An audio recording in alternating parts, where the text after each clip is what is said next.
At 11:47 p.m. on a quiet weeknight, a 911 dispatcher sat at their console taking routine calls. It was an ordinary shift. Then a call came in from a terrified man. Over the line, he whispered that someone was inside his house. Beneath his panicked breathing, the operator could hear a loud creaking sound, the rhythm of heavy footsteps walking across old wooden floorboards. As the dispatcher began routing units to the address, a second voice leaked into the audio. It was a faint whisper cutting through the static. The operator transcribed it as 3 simple words: "He's listening." The operator asked the caller to identify the voice, but the line went dead. The sudden, unexplained disconnection immediately triggered a priority police response, sending multiple cruisers rushing to the address. Officers arrived at the isolated property exactly 7 minutes later. They secured the perimeter and found the front door unlocked, with 0 signs of forced entry on the exterior. Moving inside, the house presented a paradox. The lights were burning, the television was playing in the living room, yet the home was empty. There was no sign of an occupant, no blood, and no evidence of a struggle. The police scoured the house until they found the landline telephone used to make the emergency call. It was sitting untouched in the middle of the kitchen table. This timeline tracks the date of the 911 call against local telecommunications data.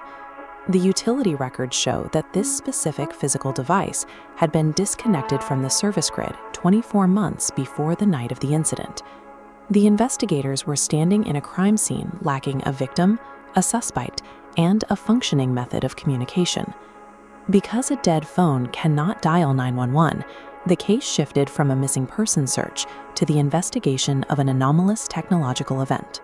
Since the physical house offered no clues, detectives turned their attention to the digital audio file, sending the 43-second recording to a forensic lab to isolate the background noise. Audio experts broke down the file, converting the standard 2D waveform into a heat-mapped spectrogram to separate the faint whisper from ambient static. Isolating this frequency peak revealed a phonetic error. The whisper didn't say, "He's listening." It said, "You're listening." This pronoun shift targets the current investigator. The audio addresses the listener across time, moving the threat from a house in the past to the person holding the headphones in the present. Most of the precinct dismissed the finding as an audio illusion. Detective Robert Hayes did not.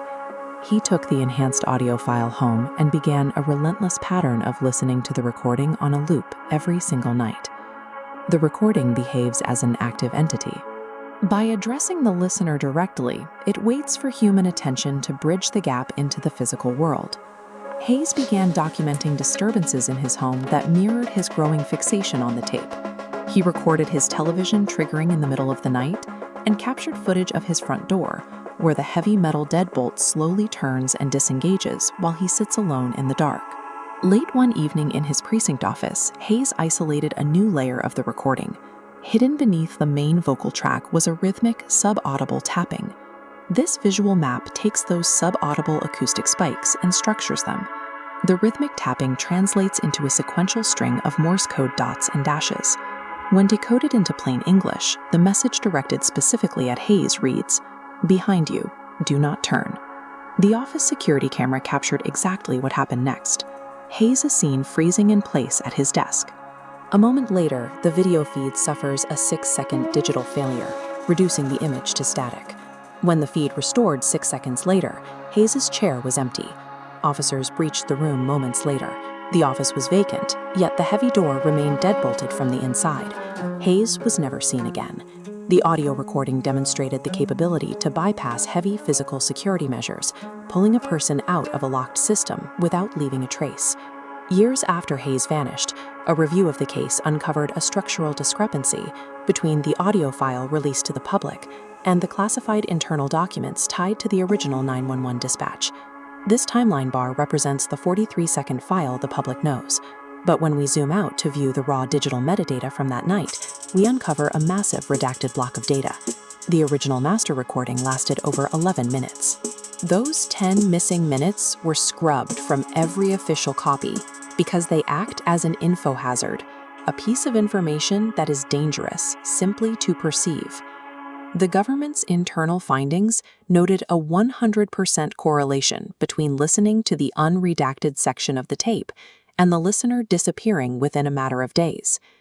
Today, the unredacted master tape sits physically buried deep inside a sealed government archive. It rests in a box, marked with heavy red typography, warning investigators under no circumstances to press play. The anomaly doesn't hunt its targets. It relies on human curiosity as its activation mechanism. It waits in the dark, using the listener's own desire to hear the full story as the trap that consumes them.